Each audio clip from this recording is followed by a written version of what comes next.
I'm now going to introduce Matt Habash. Matt is the executive director of it's been the Mid-Ohio Food Bank since 1984, recently updated its name to the Mid-Ohio Food Collective.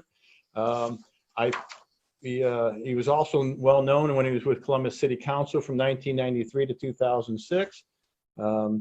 In his bio here, he talks about many things in his efforts with Columbus City Council. He led the 21st Century Growth Initiative. He spearheaded efforts as council president with the 315 Research Corridor, the city's Indoor Clean Air Act, and the city's Bike Path Plan. I got to know him through the city's Bike Path Plan. In fact, when I returned to Columbus back in 1998 to serve as director of Metro Parks, my new board gave me a short list of people that I had to go see first in the community, and Matt was one of those people. So he was a member of city council at that point.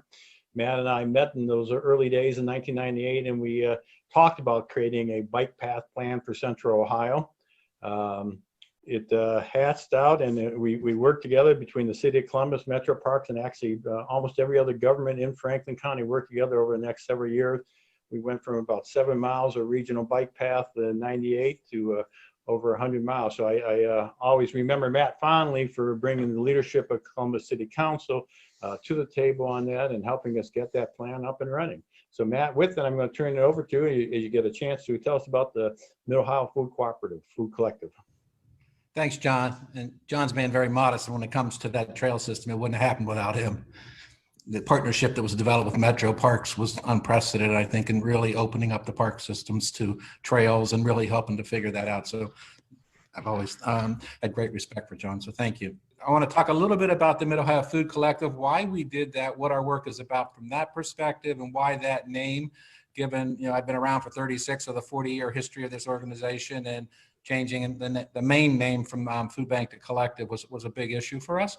And then I'm going to go into the COVID response and what we're doing, and then open it up for a lot of questions, I hope.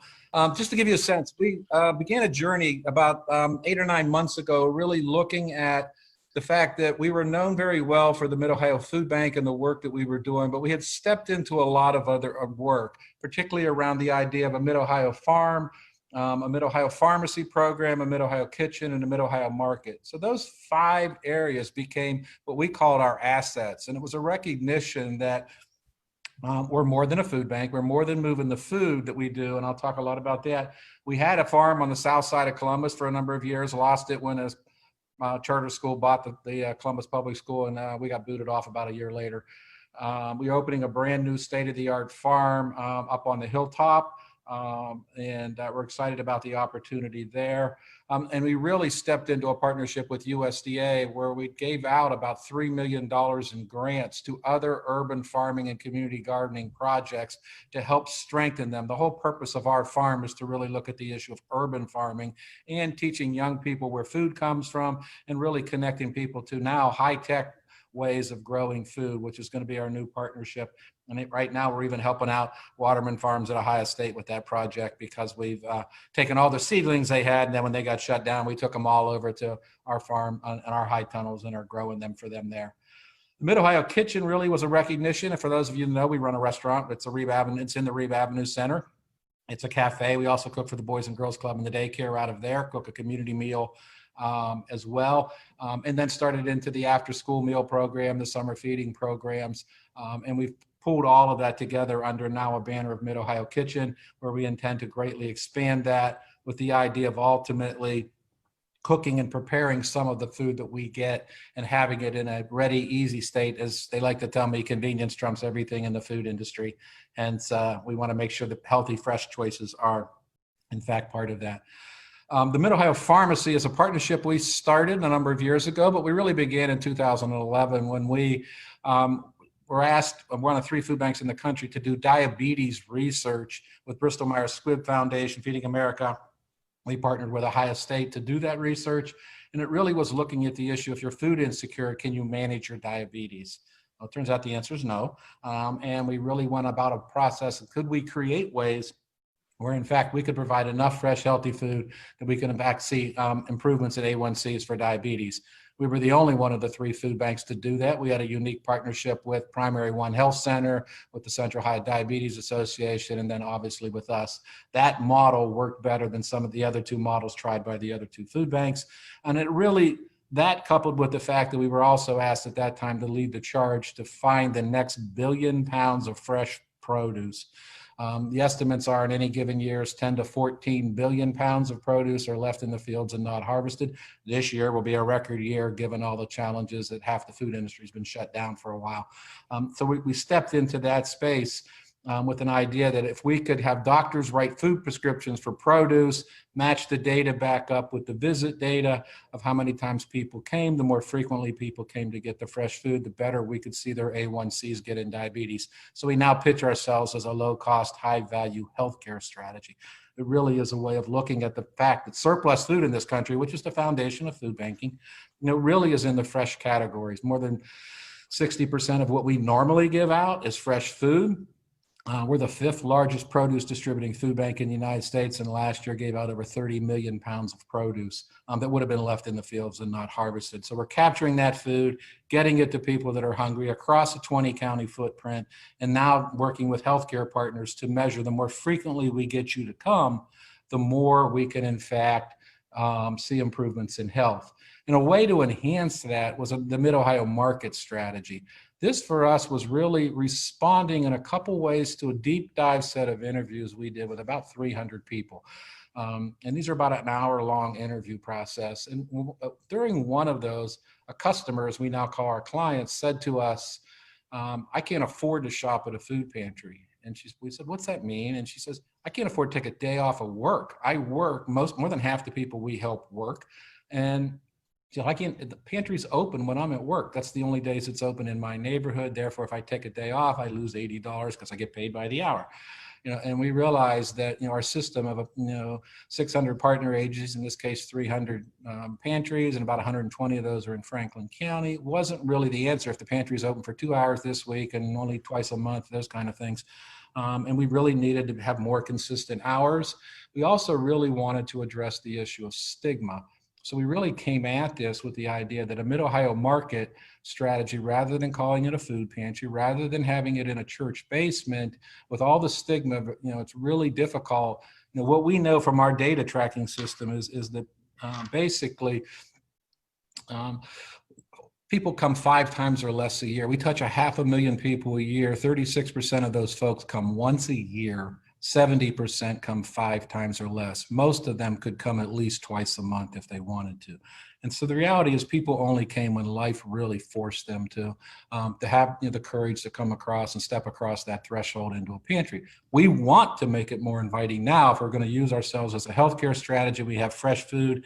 People can't afford to buy that food in the grocery store. It's the most expensive in a lot of ways and perishable. They're not going to take the risk. So we wanted to destigmatize. Hence, we've got the Mid-Ohio market. We've opened 2, one on Columbus State's campus and another one in Reynoldsburg. To give you an idea of the success, it's the only thing open on Columbus State's campus pretty much right now. And they used it to get Chromebooks to their students when they went all online.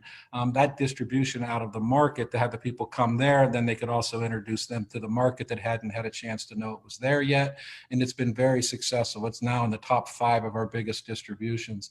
The one at Mid-Ohio Market at Hart in Reynoldsburg, prior to the switch from the pantry model to the market model, they had about 450 families a month.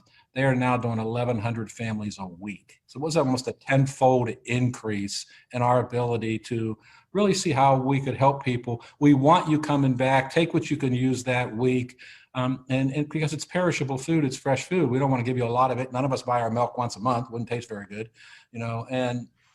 so for us, it really was recognizing the surplus food that we now have is fresh, and how do we get it to you on a regular basis? And in fact, if we can measure with our healthcare partners the frequency of visit, we're actually seeing improvements to health. So for us, our new strategy long-term is, can we measure the health impact that we're having on folks? And so we created all of this food distribution came around the idea of a food as health strategy. And we've really lived it. I had no idea when we started that we'd be talking about COVID-19 and our response to that in a whole different way in terms of what food as health really looks like. but it's a reality. And for us, all of those assets coming together, all 5 of those really became for us a recognition that while we have a anchor signature program and that asset in the Mid-Ohio Food Bank, we in fact have a lot more, and we wanted the opportunity to really package all of that. The logo looks like it was inspired. It's a head of lettuce. It was basically when you look down at a nice good head of lettuce. They actually went all over the place trying to come up with ideas. Ended up volunteering in our pantry, our marketing team, and sat there and watched all these heads of lettuce go in everybody's basket. That was shopping that day, and it really became, because it also is a way to break it up, and it holds all 5 of the assets in the leaves. So it's worked out really well for us. It was a big risk. As I said, the entire work, all of that, if you get a chance to see it all, was all done in-house by our own marketing team. So we're quite excited about it. Shifting to a little bit about the COVID situation. So for us, when the governor started talking about closing the Arnold, we came together as a community and really wanted to start to take a look at what does this mean for us. Food banks are very good at disaster relief. We've done a lot of it. Most of the time it's natural disasters. Think Harvey, Katrina. I've been at New York in 9/11. I was in Oklahoma City with the day the bombing actually happened, stayed there to help them. So our team has done that, and food banks are really good, and we have a really good disaster plan. Never thought we'd have to use it all across the country at the same time. And that's kind of what's unfolded in this process, for us. But we really began to say, okay, if that's the case, we're going to have, and you heard about the stimulus bills. There's food in the stimulus bills. USDA is one of our big partners. They buy a lot of surplus food from the farm industry, and we end up with those kinds of products and the manufacture of products that aren't being sold. We get a lot of that product, have for the entire time I've been around. But I recognized that it was going to take a long time to get that food. So before we had raised a dime, I empowered our food sourcing team to start buying tractor trailer loads of food. To give you a perspective, since March 13th, we have ordered 100 tractor trailer loads of food and some other products. July, which is the beginning of our fiscal year, through March 13th, we had only ordered 50 truckloads of food to go along with all the other semis of donated product we get from the food industry. Also realized a lot of our food industry donations were going to shrink for a while. As the grocery stores emptied out, all of our grocery store donations from retailers stopped. So we knew that some of there was going to be disruption. So we started ahead of every other food bank. I was on a call 2 weeks ago, and some food banks hadn't ordered their first semi yet. So we were trying to cover the gap between the time period of March, early all of April, up until the federal foods start to show up as they acquire the surplus food from the industry, and they buy up. They have a lot of money to buy up some food to hopefully save the farmers, acquire that food, and we will have that late summer, early fall. So we were trying to buy time. A lot of our food donors turned back on. This is a week by week change in numbers and people and donations. People say donations stop, well, some turn back on. Once the leveling happened at the grocery stores, we saw a good improvement. So we really looked at this, and we decided we're going to make health our top priority. So you can flip the slide, Scott. It really is around the idea that we have a big pantry here. We have the largest pantry in our system right here in the food bank itself. So it's called the Kroger Community Food Pantry. And it really was designed around the idea of shifting how we give out food. We had spent the last 8 or 9, 10 years really going to a choice pantry model. A choice meaning the customer gets to choose the food. You're not handing everybody a box of food and they get things they don't like, they're allergic to, they can't use, and the food's going to get wasted.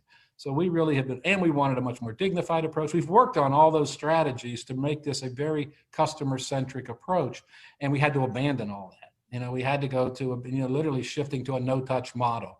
And that for us was going back to what we used to do, pre-boxing the foods, and getting, and even the produce. We've gone from 0 to 1,200 free produce markets across our 20-county footprint in a year.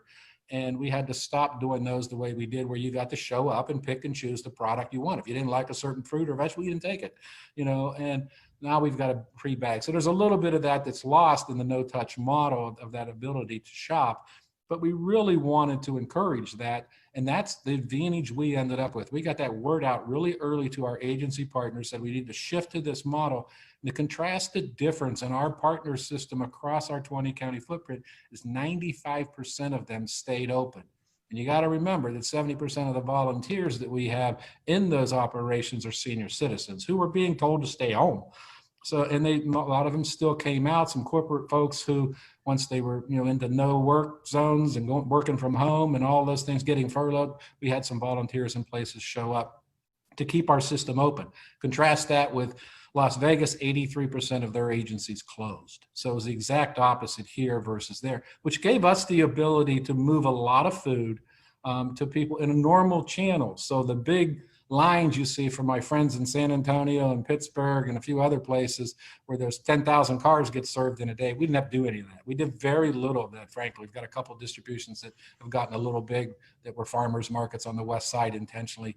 But by and large, our agencies picked it up. So we've seen about 120% growth in the number of people coming to the pantry right here at the food bank. And that was going on in a couple of our other key operations. What has helped us is the fact that the governor also, we asked for help from the Ohio National Guard. And if I could turn my camera to the left, you would see about 10 of them upstairs in the office area up here, literally putting masks in envelopes that we're shipping off to every one of our agency partners. We ordered 36,000 masks the first time. We got another 100,000 masks coming, and we're going to continue to pass those out to agencies, to pass out to customers if they need them, as well as have them available for folks right at the pantries. And they're in the process of putting those all in envelopes right now and shipping them off. But we really have had 100, and they have been a godsend. To have 113 soldiers and airmen here, literally boxing up food. They've boxed up 25,000 boxes of food as emergency boxes that we'll ship to our rural partners who don't have enough volunteers and the ability to handle cases of food getting to them and having to do the normal process. We have boxes already made. We rented another warehouse to put them in and to literally have those available for them. They've boxed up and delivered boxes. We have a senior box program. It's federal food packed by volunteers. Some of our senior sites in Eastern Ohio closed. So these airmen and guard and all these folks called all those seniors on the phone, told them when the day of the distribution, and we did the distribution faster than we ever have. And we're able to continue to make sure those seniors get food. We even deployed some of them. I grew up in Steubenville in Eastern Ohio, and we have a wonderful agency over there called Urban Mission. It's big, and they needed some help. Some of these guards people were living over there, driving over here every day. We redeployed them over in Eastern Ohio to help both Jefferson and Belmont County food distributions. They've run our pantry outside. In fact, the only two people we've lost to the COVID was in fact people that ran our pantry because they got exposed to a volunteer or a temporary worker. We isolated them and they said, we got this. We know how to run it. And it's a car mode here, and you're in and out of here. They pride themselves on serving somebody every 30 seconds. So we've seen a lot of shifting. We've partnered with the schools to take produce to the school distribution sites. We now cook 10,000 meals a day as they decentralized the homeless shelters. They didn't have any place to cook. Well, I had folks that were no longer cooking for school meal sites because of the shutdown. So we redeployed those kitchen chefs. And we're cooking meals to ship out with the guards' help, distributing meals out where the homeless shelters ended up on the north side in downtown to make sure they had 3 meals a day there for that as well. So give it all in a nutshell. April, we distributed 7.8 million pounds of food. That's a 38% over April 2019. The good news is we had the food and we had a system to get it all out to people. We're continuing to see those kinds of numbers. I think March and April, we were up 3.6 million pounds of food over the 2 months previous, and we started in the middle of the month. So we really have seen this increase. My sense is we're going to continue with this healthcare crisis for a while, and then we're going to move into economic recovery. We got a 14.7 unemployment rate. We fully expect we've done this before in a recession. Back in the 07, 08, 09, we anticipate we're going to be doing that. We anticipate running at about a 30% higher volume for a long time. I'm thinking 1 to 2 years, depending on how this all plays out over the course of time. So with all of that, I'm just going to close with a really simple story. While the numbers are big, while all this matters, I greatly appreciate your donation to us. We could not do this without people. We ordered $2.4 million worth of food before we had raised any money to cover the cost of it. So I was either going to drain all of my operating to make sure we had it, and people stepped up to help us cover those costs. So with that help, the volunteers help, the guards help, we've really been able to do things. But we got a letter the other day from somebody who pulled up in their car outside, and unbeknownst to us, she was just picking up food. And she loaded in the letter after the fact that it was the anniversary of her spouse's death. And she wanted to have flowers, but could not afford them to take them to the gravesite. Unbeknownst to her, we had gotten a flower donation that day. We had no idea if any of this was going on. And the guard, because you couldn't see what was going in your food, we get you to pop your trunk. We put the groceries and the product in the back of the car. They also laid a dozen roses in her car. So she gets home and opens up to see what food she has and realizes she also has the flowers to take to the gravesite. So while we talk a lot about what the big numbers are and how big this is and what we're dealing with, it also, as you said, Gary, when you said what would matter to you, for us, this matters. We're helping one person at a time. And that's really what this is about. It's making those kind of connections. With that, I'll stop and see what kind of questions you have. Thank you, Matt. And I think we're running a little long, but I think we have time for a question or two, and then I'll wrap it up. So is there anybody who wants to, I'm going to put it on my gallery view and see if anybody wants to raise their hand to ask a question about the food bank. I see Ken Ackerman. Go ahead. I'd like to ask Matt Habash if you're familiar with the micro-farming project on the Mansfield campus at Ohio State run by Professor Kip Curtis, sort of an innovative way of creating fresh food in land that's not usually used for that. Are you familiar with that? I'm not familiar with his project, but I can tell you all of the work we've done on our farming has been informed by the folks up in Worcester and Mansfield area. Those places that Ohio State and places are doing have been real partners for us. This is all about micro gardening at the end of the day. This is about teaching people how to do things in their backyard, how to grow vertically. So I don't know whether my team is or not. I am not familiar with their project, but I've done some writing on it, which I'll send to you. Okay, please do, because we're looking for model ways. And one of the things we're doing with the farm on the hilltop is demonstrating other ways to do things. So we got everything from, we're into artificial intelligence around here in a big way and understanding all of the ways that we can improve things and using them as demos and then teaching people how to do things in their own spaces. The $3 million basically that we've given out was all around helping a lot of small farms do better. So if we get better ideas, I'd love to incorporate them. Thanks, Ken. Another question. Raise the hand, anybody? Fred Hadley. Fred, go ahead. Hi, Matt. Hey, thanks for the update. I'm stunned at how you've been able to pivot and do as much as you can with the volume increases you've seen. Can you give a little bit of color about some of the relationship between Mid-Ohio and Feeding America? I'm assuming you are a member of that organization. Yes, Feeding America, for anybody who's been around a long time, used to be called Second Harvest. So there are some food banks still by that name across the country you may run into. Feeding America is the national network of food banks. There are some 200 of us across the country. Feeding America really helped organize food banking when it was Second Harvest in the early days of organizing it, turning it into a national movement. Literally, food banking started from one person named John Van Hengel in Phoenix, Arizona, collecting more food he could use at a soup kitchen, getting a warehouse, and starting redistributing it to other charities in Phoenix. From that one guy's idea to now, it's the largest private sector feeding program when you combine the work of all 200 food banks. We have a contractual relationship with them. So my board here is my decision-making board. And then we have an agreement to participate in certain ways to maintain certain food safety standards. We all have territories, if you will. That's why I talk about a 20-county service area. All of that is kind of facilitated by the Feeding America. They also work very strongly in Washington on advocacy issues. The SNAP program in particular is a big one that that's paid attention to. And they rally national donors, both food companies and individuals who are donating money. People may have heard about Jeff Bezos donating $100 million to food banks.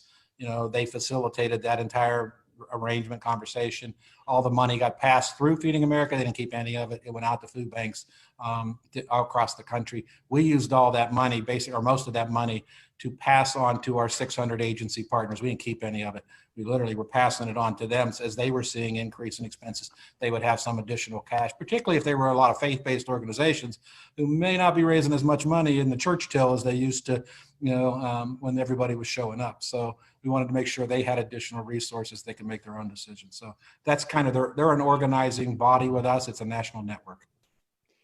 All right. Well, thank you, Matt. It's about 8 after, so I'm going to go ahead and wrap up the meeting. I'm sure there's more questions, but you'll have to figure out a different way of getting. I want to thank all the folks from Rotary District 6690 who joined us today, and thank you for your presentation, Gary. Our speaker next week is Rhett Reichart from Reichart Automotive, so we'll hear about the automotive industry here in Columbus next week. And again, thank you all for joining us. And with that, I'm going to ring our bell here.